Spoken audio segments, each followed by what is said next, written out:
வணக்கம். பைபிளை முழுதுமாக வாசிக்கும் நம் லட்சிய பயணத்திற்கு உங்களை அன்புடன் வரவேற்கிறேன். இன்று நாம் யோபு 14 அதிகாரத்தை வாசிக்க இருக்கிறோம்.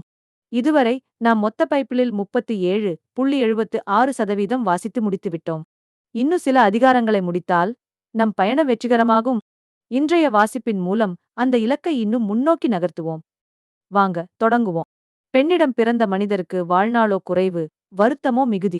மலர் போல் பூத்து அவர்கள் உலர்ந்து போகின்றனர், நிழல் போல் ஓடி அவர்கள் நிலையற்றுப் போகின்றனர். இத்தகையோர் மீதா கண்களை வைப்பீர்? தீர்ப்பிட அவர்களை உம்மிடம் கொணர்வீர்?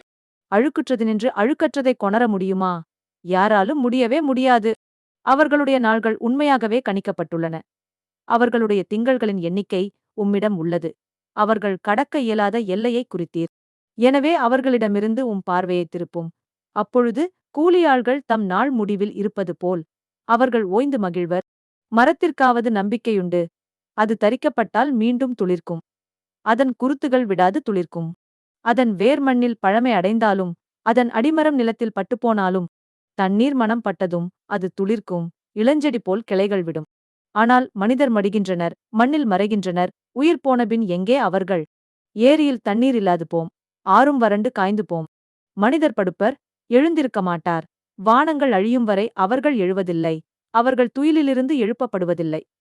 ஓ, என்னை பாதாளத்தில் ஒளித்து வைக்க மாட்டீரா? உமது சீற்றம் தணியும் வரை மறைத்து வைக்க மாட்டீரா? என்னை நினைக்க ஒரு நேரம் குறிக்க மாட்டீரா? மனிதர் மாண்டால் மறுபடியும் வாழ்வரா? எனக்கு விடிவு வரும் வரை என் போராட்ட நாள்களெல்லாம் பொறுத்திருப்பேன். நீர் அழைப்பீர், உமக்கு நான் பதிலளிப்பேன். கைவினையாம் என்னைக் காண விளைவீர். அப்பொழுது என் காலடிகளை கணக்கிடுவீர். என் தீமைகளை துருவிப் பார்க்க மாட்டீர். என் மீறுதலை பயிலிட்டு முத்திரையிட்டீர். என் குற்றத்தை மூடி மறைத்தீர்.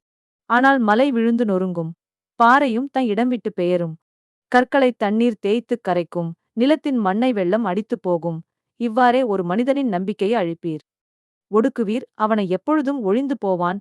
அவனும் அவனது முகத்தை உருக்குலைத்து விரட்டியடிப்பீர். புதல்வர்கள் புகழ் பெறினும் அவன் அறிந்தா இல்லை. கதியிழந்தாலும் அதை அவன் கண்டா இல்லை.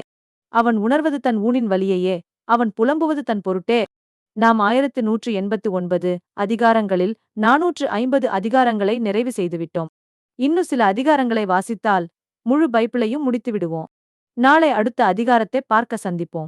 நாள்தோறும் இந்த பயணத்தில் நீங்களும் பங்கேற்றால் பைபிளை முழுமையாக வாசித்து முடிப்போம். இது நம் வாழ்க்கையிலும் ஆன்மாவிலும் பெரிய மாற்றத்தை ஏற்படுத்தும்.